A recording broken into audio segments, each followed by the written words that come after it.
It's okay, you can start.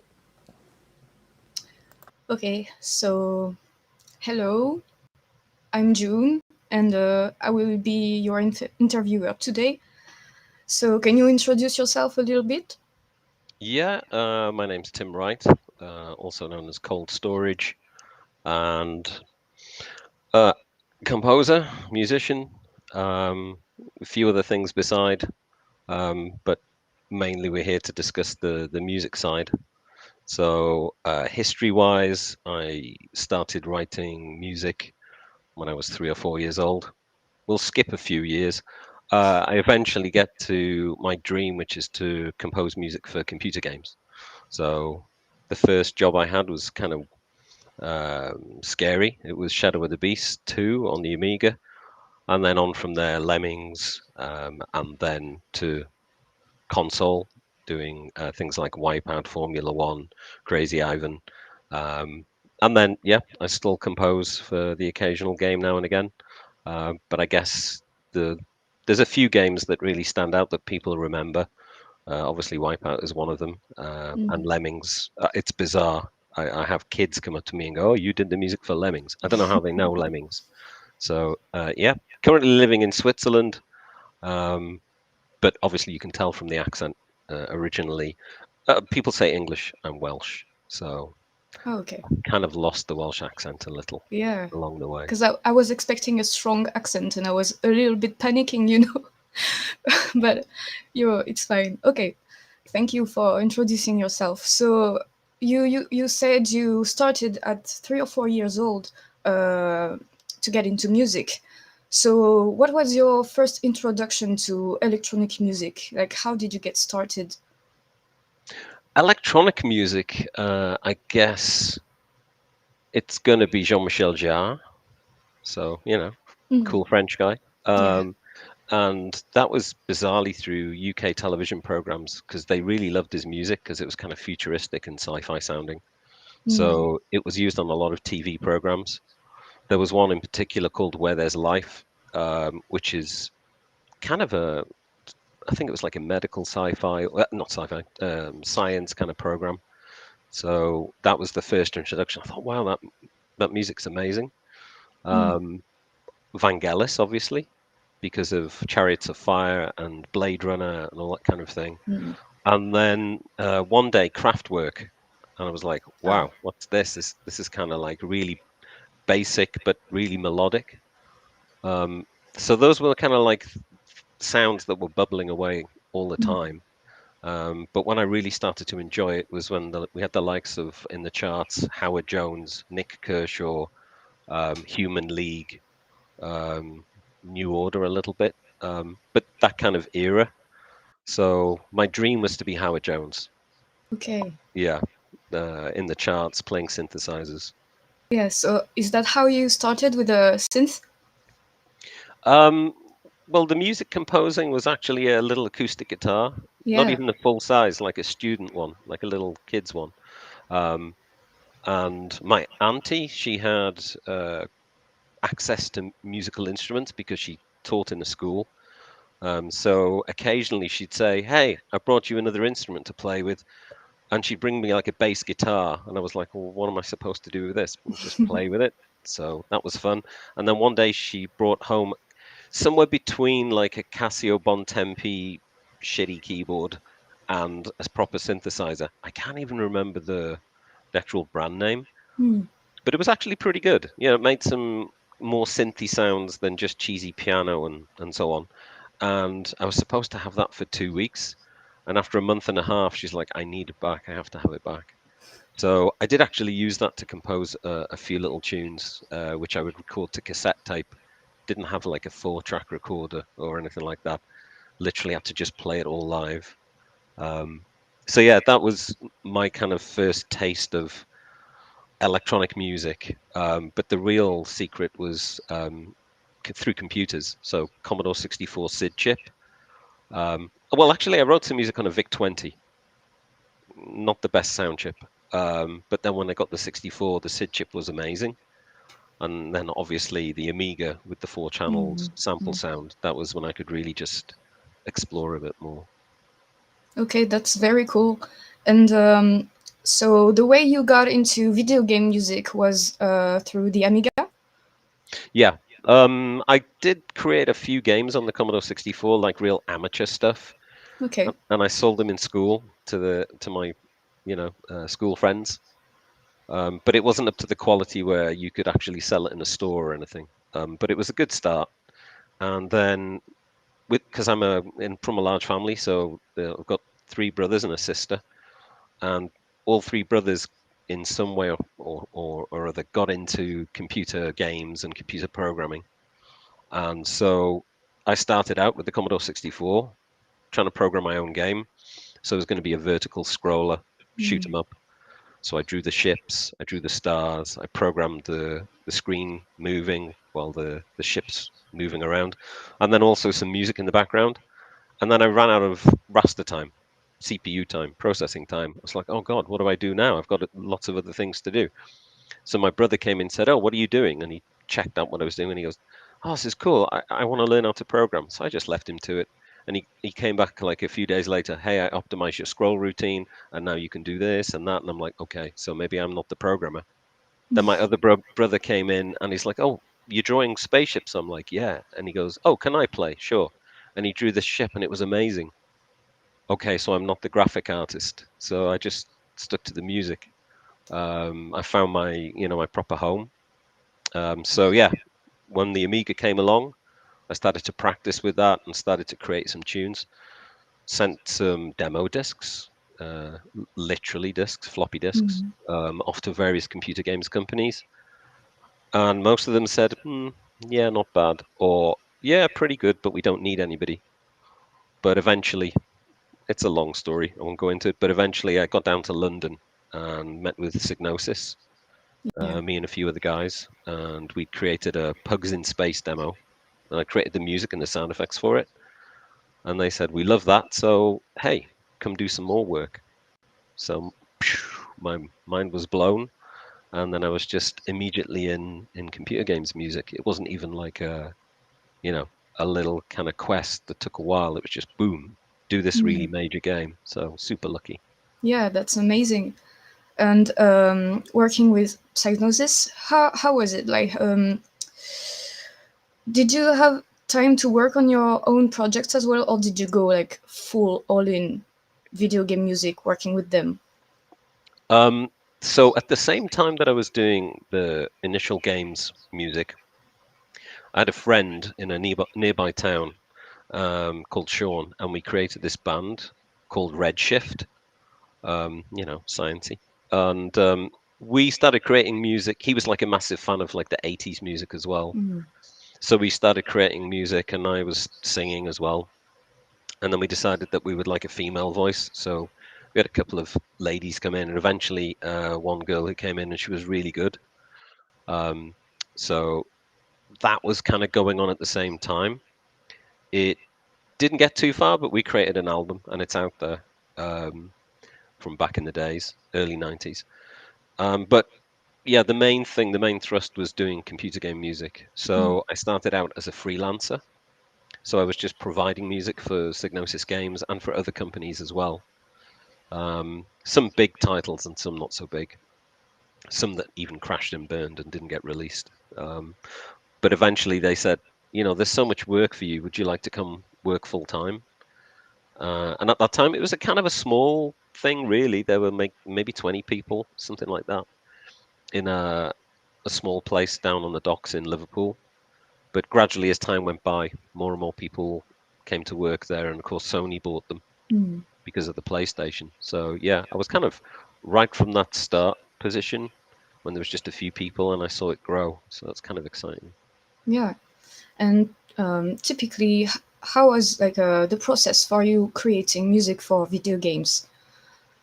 Like, what was your process? Did you have a creative freedom? Sometimes, yeah. Sometimes it was a case of this is the game. They'd send me a demo or even sometimes a VHS cassette of a recording of it if it wasn't kind of, in a good state. But quite often it would just be a floppy disk with, if you give this away or lose it, Mm.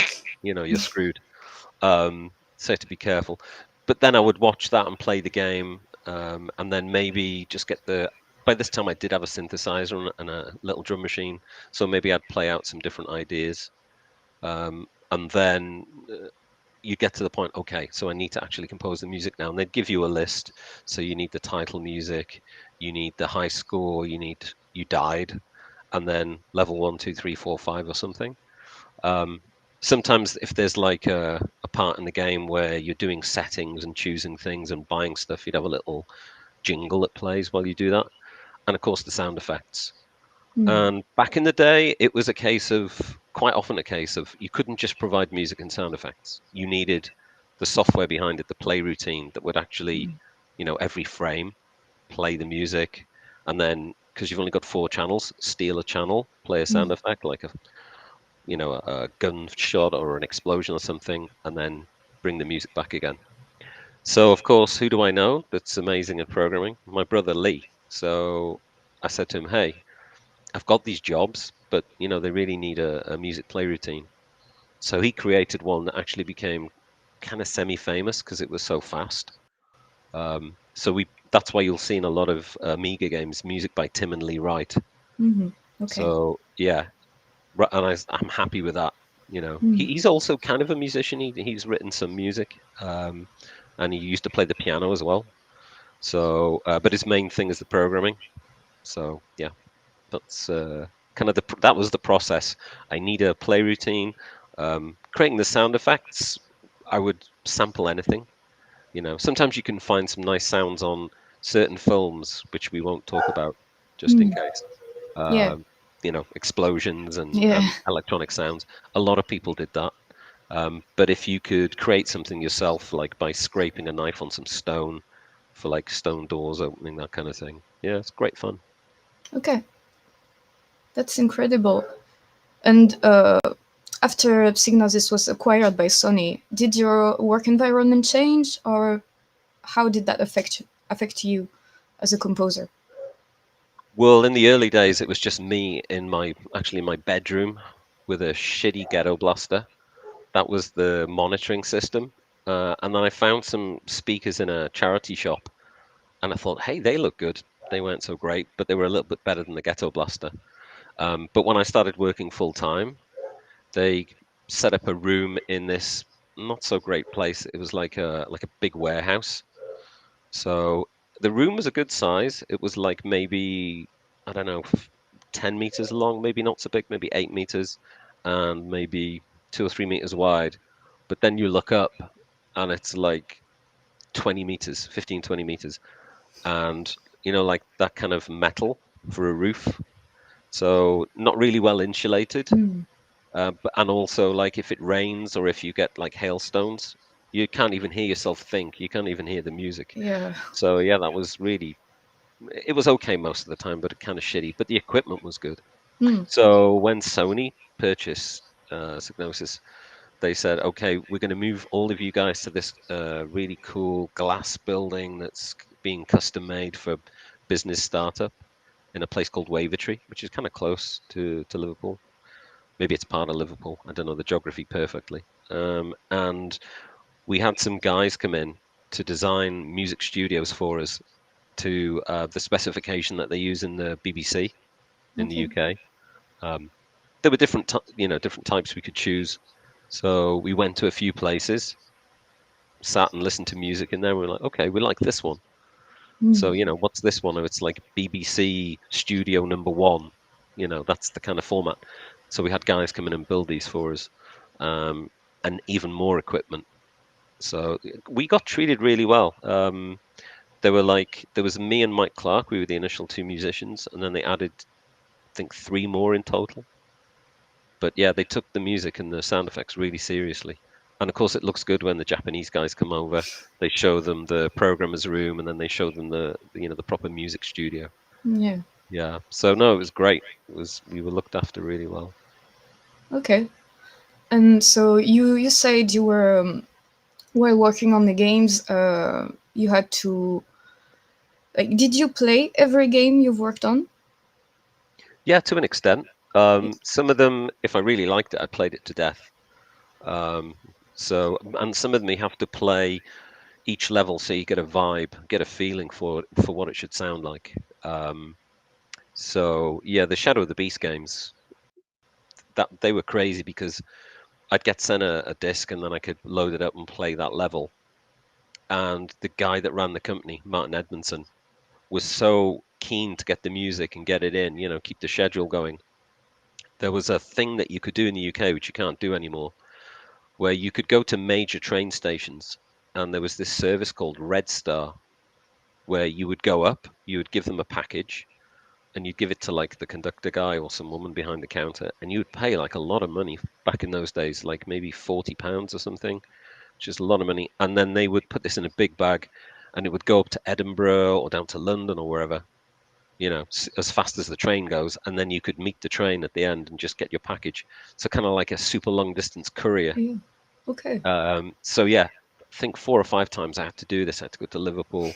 There's the music disc, and then he would phone me later the same day and go, "Yeah, cool, that sounds really great, but could you change this and this and this?" Because of course, no internet. Mm. There were bulletin boards at the time, but yeah, that wasn't set up. He was just happy to have me going to the train station all the time.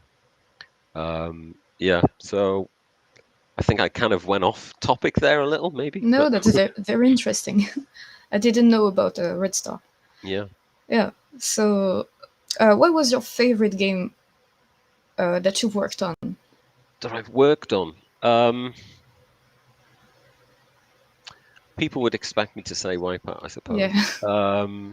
No, I mean I loved Wipeout. It was Mhm. huge, and I got to do 2 of them. And then when I left Psygnosis, I still got to work on some of them.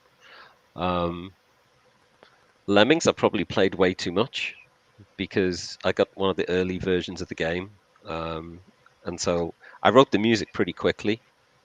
But yeah, I probably played that more than any other game. Um, Formula One, I quite enjoyed that. If we're talking about games that I didn't really play that much, Crazy Ivan was one of those. It was giant mech robots walking around a landscape fighting. Wasn't really my thing, but I really enjoyed writing the music for it because Mm. it was kind of super industrial, early Nine Inch Nails kind of vibe. So yeah, if I had to choose a favorite, I would probably say it's somewhere between Wipeout 2097 and Lemmings. Um, yeah. Okay.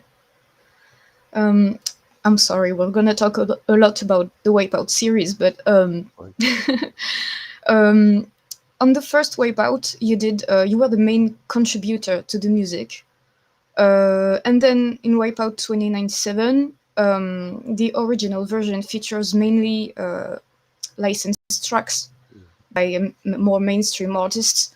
How did that come to be? Like, was it a decision from Sony? The original kind of vibe came from Nick Burkham, the designer, playing Mario Kart, and I think maybe another game as well, whilst listening to his favorite music at the time. And he was into, all kinds of electronica. Um, so that was like an initial, wow, this would be cool. And so one thing led to another, and then it became, anti-gravity flying vehicles. Um, and there was an initial demo that ended up in the film Hackers. So, but the musical style was pretty much set by Nick, and a couple of other people that were just totally into that kind of music at the time. Um, so the the grand plan and the amazing idea was to just offer this out to record companies and say, hey, this is Sony, PlayStation. Um, it's a great thing. It's a great opportunity for you to have your music heard. And all the record labels were like, really, like kids in their back bedrooms, kind of drinking Mountain Dew or whatever, and like just covered in Cheetos dust. And is this the kind of thing we really want to go for? And they were like, no, no, no, no. We're going to really push this out. It's going to be super cool. All the marketing's going to be amazing. We're going to be doing events at nightclubs and stuff. It's a totally different vibe. And there were only like a couple of groups or bands that got it, that understood. And they were like, yeah, we want to get in on this. This is exciting. It's new. It's something different. But we only managed to get the 3. And so obviously, where else do you go? You've got to have the in-house guy. So Nick came to me and said, we need this kind of music. And I just finished the Crazy Ivan stuff that was kind of electronic, but more industrial. So I said, hey, what about this? This is a track that I was going to put in Crazy Ivan. How's that? And he's like, no, you need to listen to some stuff. So I was given CDs and cassette tapes, and I listened to a lot of that music.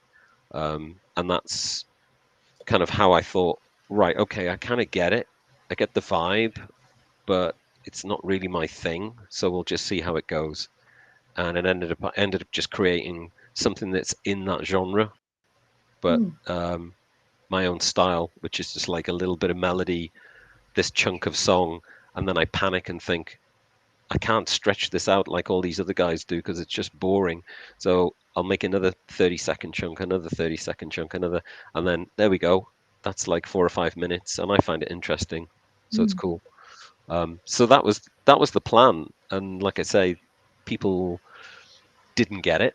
So then the first one comes out, everybody sees the TV advertising, the magazine advertising, young teenage couple with blood coming out of their nose, and just like the excitement of it, and also the placement of PlayStations in nightclubs and that kind of thing. So when the next one was coming out, it was more a case of them calling us and saying, hey, we want to get in on this. Okay. So there was a lot more buy-in. Okay. And you as a person, did you enjoy the music from the other artists that worked on Wipeout? The Prodigy, Chemical Brothers. I thought the Prodigy were really scary. Yeah. The lead singer, I was just like, yeah, I'm a Firestarter, Twisted Firestarter. I'm like, what the hell is up with this guy? Maybe he needs like some drugs or treatment or something. And with the whole gun like this Yeah. with the hair, I was just like, oh my god. And I was at my father's house, and he said, what the hell is this guy doing? I got the energy of it though. And Chemical Brothers, I didn't really get it until I played it in the studio, high volume. And after listening to some of their stuff after a while, I really enjoyed the big beat stuff. So it's and that drop, it just like shakes the room, really sort of makes the hairs on the back of your head just stand up. And I was like, oh, okay, I get this. This is cool. But it took me a while to just get into the vibe of the music and then start to appreciate it. And then sometime I would think, well, this music's kind of easy to write. All you need is and then and that's it. You have a track. And then when you try and write it, it's like, oh shit, no, it's really not that easy. You can get something kind of basic up and running, but it's to actually make it like touch your soul, kind of really get you going. That's the magic. So yeah, I learned a lot of respect for these bands. Yeah, that's great because the marketing around Wipeout was, as you said, very club culture, and the music in the series is a huge part of why it was a success. And so you are part of the success of the series with how you brought the music to life, the game to life with your music. So people still listen to the music 30 years later. How do you feel about that? Massively pleased, hugely grateful, and deeply humble. Yeah, the way I look at it is, it was a great game and it was of its time and it was exciting and new. And then in terms of the music, it was me just stumbling along trying to create something that was going to make the designer happy and obviously Sony happy. And I think about 2 or 3 tracks into it, I started to really enjoy what I was doing. So I would just be there like 14, 15 hours a day, sometimes right through to the next day, and just downing Red Bull, ordering pizza, sitting outside on the fire. outside my studio there was a window, and if you climbed up, you could get out onto the fire escape kind of section, and that overlooked the sunrise. So sometimes I'd have my music playing, because what I'd worked out was if I was sat in the studio listening to the music, that's good. You can pick things out. You can hear all the like little subtle sounds and think, yeah, maybe that's okay. But the best way to really listen to it was to walk out of the studio, leave the door open, walk down the hallway, and then climb out of the window and sit outside and feel the vibe of it. So yeah, quite often the security guard would walk underneath doing his rounds at like 4 in the morning, sunrise, and he's like, "Oh, new track, huh, Tim? Yeah, wow, cool." And I'm sat there on the fire escape, like just in my boxer shorts, Mm. drinking Red Bull. Yeah, it was definitely a learning experience, but it was great fun to finally get into the vibe of it and understand the music. Yeah. And I was gonna ask, like, you had an impact on people and on the players' experience, but like, did the video game industry and its player also have an impact on you as a person? Because as an artist, like you grew with the video games you were working on, but as a person, did it? Yeah, when you're kind of in that industry, and it's super exciting. It's kind of scary because I mean, you're just checking the press all the time. Another studio closed down. Um, Another studio got bought. So when you get bought, the company kind of ethos, the way that they think about how you should produce games changes. The Psygnosis that I knew grow as it grew from like 10, 15, 20 people, and then got bought by Sony. Hmm. And they initially said, "Yeah, nothing's going to change. We bought you because you have that secret sauce, that secret recipe." Um, but after a few years, it grew, and then you get management levels, and obviously they wanted the people who had been there at the start to guide. So even at one point, they said to me, "You can't write music anymore. You need to become a manager." Because your pay has increased. We have to keep increasing your pay, but you're now the same pay as like some of the managers here. So maybe we should get a fresh musician in, and you can manage the musicians. Hmm. And I was like, nah, it's okay. You can just keep my wages where it is. And they said, okay, maybe for another year or two, but after that, you really have to do it. So eventually, I had to leave Psygnosis because I could see it was changing and it wasn't really the direction I wanted to go in, which is why I eventually did and started working with my brother again. And we set up a company called Jester Interactive to create music software so that other people could write music, other people could create songs. So that was another way of me doing what I wanted to do, but also put my music out there as well. Hmm. So that's and it's interesting because the people that got to know me for doing the Wipeout music, some of them also came on board because I would get letters and back then was it Lotus Notes emails or whatever from people saying, "Hey, I wasn't really into electronica or techno or whatever, but your music has kind of got me into that. But I'm trying to find other music that's like your trance kind of stuff, and I'm finding it difficult. It's it seems kind of unique." And some of them just wanted to create their own. So yeah, that was a nice kind of flow. Hmm. But it's the whole thing has obviously um, guided me and become part of who I am, and I've had lots of opportunities to meet people, and some real heartwarming stories. And I think it's the thing where the music is just something I create. It goes on a game or it's an album or whatever, but people will listen to it when they're driving to go see their first real girlfriend, or to their father's funeral, or to some kind of big event. So there's always like happiness, sadness, memories of childhood, all Hmm. wrapped together in this music, as well as the game, as well as playing the game. Yeah, that's Yeah. beautiful. Yeah. Mm. Mm. And what kind of music do you listen to in your everyday life?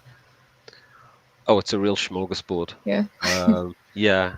So obviously I listen to old stuff Mm-hmm. because memories. Um, but I got into ambient, I think because of Jean-Michel Jarre and Van Kellis. So, Boards of Canada, I went Mm. through a thing with them for a while. Um, so yeah, mostly electronica, but every morning I listen to classical music. So there's a Radio Swiss Classic. So that's while I'm getting ready to go to work. That plays for like half an hour. So I get my fix of that. Um, Otherwise, I do try and listen to new stuff. And I've got into vinyl recently. Mm-hmm. So if I see that there's some kind of interesting new band and they've put their stuff out on vinyl, I've literally got like a stack like this that I still haven't listened to yet because the studio that you're getting a little snapshot of here, that was recently everything ripped out and new stuff put in. So my vinyl player is just sat there looking very sad, not plugged in. Mm. Um, yeah, I mean, I used to say the only thing I won't listen to is country and western. Okay. But even some of that, I'm kind of like I've listened to just from a musician perspective. Mm. But yeah, I mean, like vast array of choices. When I was a kid, I was into rock, a little bit of heavy metal. Um, I went through a phase of enjoying pop music. Um, of late, like the more recent kind of, if there isn't really a charts per se, well, there is, but doesn't mean as much as it used to. So like K-pop, kind of not really into that. Um, yeah, I'm not into musicals either. So Mm. I guess that's something I'm not into. But generally speaking, yeah, I'll try anything. Okay, that's cool. Um, uh, I was asked to ask you, but like, did you meet the Prodigy, the Chemical Brothers, the artists that worked on Wipeout? Yeah, we were kind of lucky to be invited, and I think on a couple of occasions just cheeky and just asked. So I went to see Chemical Brothers, and then they also invited us to a performance in Liverpool. So they said, "Hey, why don't you come on stage?" And I said, "What?" And it's like, "We'll do our thing, but you can just walk around on stage." So I was like, "Okay, why not?" So the people who were dancing, I guess they just didn't know, like, who's this guy?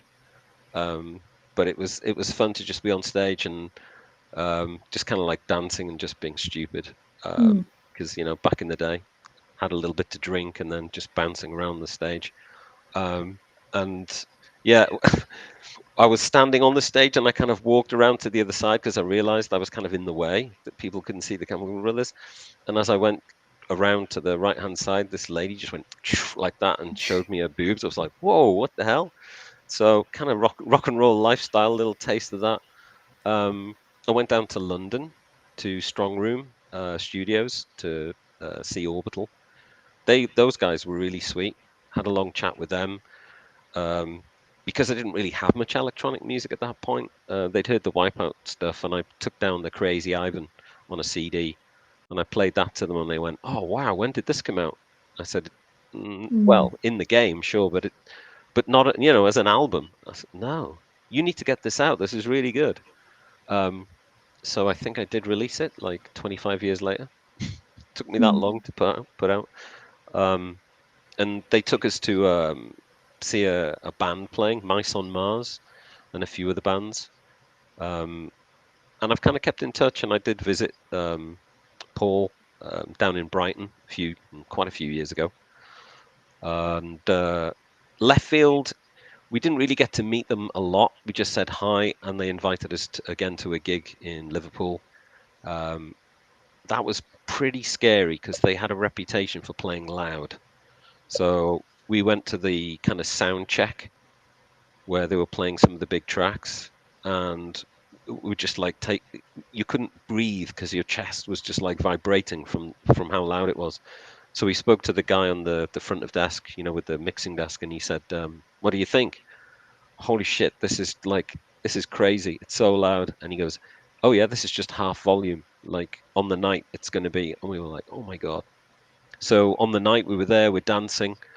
And then I was with a friend and we went to the bathroom. And when we got in there, I said, oh my God, I'm sweating. I'm just dripping with sweat. He said, yeah, so am I, but I don't feel hot. It's weird. And we looked in the mirror and we were just covered in dust from like brick dust from the ceiling because it was shaking that much. All the plaster was just coming down on us. So it wasn't sweat. Okay. Yeah. So yeah, we were lucky we got to meet them, and most of these guys are really cool. Okay. I just got a text from Polo. He's wondering if you know Yuzo Koshiro. He's a Japanese composer on Mega Drive. He worked on Shinobi, Streets of Rage. I've heard of him. I don't know him. You don't know him? Okay. No, never met him. And how do you feel when you listen to other composers' music in video games? Like there are a lot of different genres within the video game music itself. So, do you have any favorites in video game music? Well, I've got a long history going back to like Commodore 64, so that's it's a long time. And that was one of the things, I wanted to be Howard Jones. I wanted to be on TV with synthesizers singing away, but I found my own avenue, and started writing music for computer games, largely because I realized that you could write music. So not with the VIC-20, but with the 64 because of the SID chip. So, you had Rob Hubbard, and Maniacs of Noise and David Whittaker and all of these people who embraced that machine. And Urantel, obviously, I should mention him. So as we sort of moved from that towards the Amiga, some of those people moved forward. And then as we went to PC and console, again, some of these people moved forward. But a lot of fresh talent joined. And I'm part of a mailing group, like a chat group with must be like 200 now, is it? Something like that. People in this chat group. They're all computer games musicians. So I've kind of got to know quite a few of these people. Not so well, but just, in passing and chatting. And also there's meetups at a place called Develop, well, like an event called Develop in Brighton in the UK. So that's another opportunity where, we get together. Haven't done that for a few years, but it's good fun to meet some of the new people and see how they're dealing with the way the industry is. Yeah, so it's been fun to kind of be part of that whole thing that's grown up so quickly, so fast. Yeah. It's probably one of the most intense and quick growths of any kind of music genre or music arena. Yeah. So yeah. And I was about to ask, like, you experienced the transition from video game cartridges and floppy disks to the CD. So how did that impact your work? Like, as a composer, how did you feel about this revolution in the video game and audio industry with the compact disc? It was kind of organic because it just was what it was. So, you're working with this particular computer, it can do whatever it can do. So you're kind of like this, you've got 1 channels, 2 channels, 3 channels, whatever, only this much space. So as well as doing kind of like clever little tricks because you're a musician. So if you have like a kick drum and then a bass note, it kind of feels like the kick drum had a bass note as well. So, and also, like with certain computers, you could do an arpeggio, but really quickly. So it sounds kind of like you're playing a chord. And also, you can take a sample. So we get to the Amiga side where you've got samples, and you've got a sample that goes, but you can go just play it in different locations. So you learn all these little tricks and obviously echo play a note, play it half volume, quarter volume, and so on. And when you're looking at your music and you look down like this and you can see, well, I have a space here. So this note that goes ding, I can play here, ding, quieter. And so when you look, and if you've got any blank space in your track, you messed up because you should be, making the opportunities. Um, so then when you finally get to CD quality, whether it's coming streaming from a DVD or a CD, or there just happens to be enough memory in the computer where it can play a sample, like a proper sample, that's when it got really exciting, but also scary. Because as soon as you get to the point where you can put a CD in that's got the game, but also some music, why use Tim Wright? Why use anybody that's a games musician? There's a whole world of people out there that write music, and I think one of the things that made it me and other people like us attractive is actually a bad thing. We were either employed or we were contracted to write the music. But when you've got the likes of Lady Gaga or whatever, she gets royalties. So if the music goes in a film or in a game, the deal might be for every game that's sold or for every view on Netflix or whatever, she gets a certain amount of cash. So when you've got like a tame musician that you're just paying the wages, you can put their music everywhere on different games, and you don't have to worry that it's going to cost you a fortune. So from that perspective, it was like, okay, well, that makes me attractive, so that's good because now I actually get to create CD music, full, scary. I need all the instruments. I need all the samples. I have to sound as good as a professional musician. I have to become a professional musician. So exciting, but kind of scary. Yeah, okay. And so you said you created a company with your brother, Hmm. and you create tools for people to produce music. Do you also still create music on, like, do you still write music With that, or just in general, or in general? In general. do I still write music? Oh yeah, yeah, of course, yeah. Um, I've I've done music for probably, I would say, not quite a game a year recently. Things have died down a little because I've obviously looked back at the music that I've created, um, and was it like a year and a half ago, something like that, released my first vinyl, which was like triple fold, um, through Lapsus, a record company that just kept hassling me for like maybe 2 years. Just kept asking, "Hey, you want to release some vinyl?" I'm like, "Oh," I used to get these requests quite a bit, and I did. I did want to release some vinyl, but I wanted to do it myself. But they kept coming back with more like, "Oh, we would do this, and we would have this launch event, and we would get producers to come in and do remixes of your music, and it would be like 2 discs, and then it would be 3 discs." And it was like, wow, these guys are really serious. So I did some research, and then found out that they were really good guys.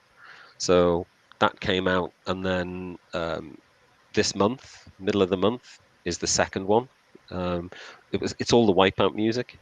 So this is like tracks that didn't make it to the first one, some remixes that I've done, um, some tracks from other kind of tracks in the same style, and of course, obviously, producer remixes. So that's been something I've been concentrating on, and also getting the body of music. I still haven't finished all of the music that I've released in the past onto Spotify and the streaming services, and get it out there for people to listen to conveniently, and remaster, obviously, so it's the best quality it can be. Um, but in terms of the thing that I did with my brother, that was a whole different thing. So yeah, when I was a kid, like I said, my auntie, she gave me a keyboard to play with, and it went away. Here's a bass guitar, then it goes away. and I'm just kind of sat there thinking, well, this kind of sucks. I want to be able to write music. And there was a friend who lived in the town where I went to school, and he had a guitar. He had a friend who had a 4-track recorder. He had a little drum machine. He had a little synthesizer. So of course, I was at his house as much as I could be, and we wrote music together in a band called Toucan, spelt wrong, Tucan. It was meant to be toucan, as in two people can make music. And the one thing that I really just wanted to get hold of was this 4-track recorder. And he said, well, it's not mine, so I can't give it to you. Maybe ask the guy. So I asked the guy, and he's like, no, I don't think so. So it's like, well, it got to the point where I was talking to my brother, and we both agreed that it would be amazing if people could have access to that, but even better. And the PlayStation, it had channels, it had samples, it even had built-in effects. So yeah, it was another dream that I could realize. So giving people the power to write their own music at home, and even me as well. I'd be sit there in the lounge and just kind of create a track or whatever. So I think that answered your question. I don't know. Yeah, that was my question. So that's amazing. I think I'm coming to the end of my question list, but do you have anything you want to talk about that is important to you?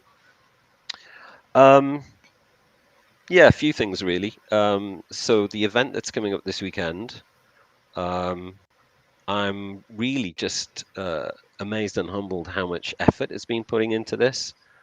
I do get asked to go to various events, and I try to say yes, but I have an awful lot going on.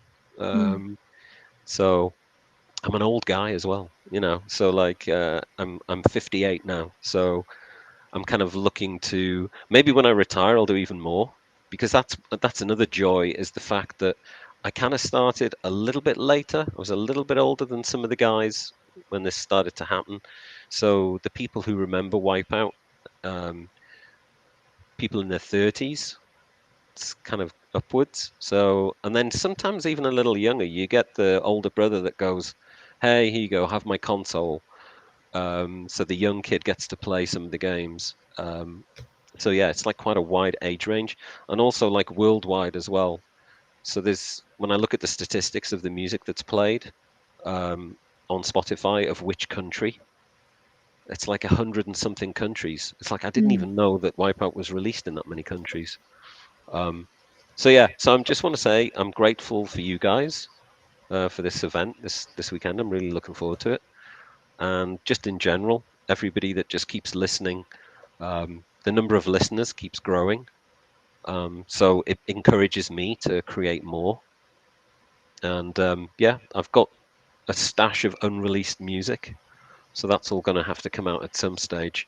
So yeah, I've definitely not stopped. I mean, I have to make this stuff pay for itself. Yeah, so yeah, just thanks to everybody that's still listening and still follows what I want to do. Yeah, and I'm going to try and make it exciting and interesting for you guys. Yeah, and we will be there to hear it, to listen to it. Yeah. So thank you so much for your answers. That was very enlightening and interesting. I I'm too young, I think, to know any of the stuff, but I've done my research and I was very interested, and I listened to the Wipeout soundtrack, and I was, oh my god, that's great, that's amazing, and I was so thrilled to have this chat with you. So thank you so much. Yeah, it's okay. And je suis désolé, je ne parle français. Mais yeah, très bien.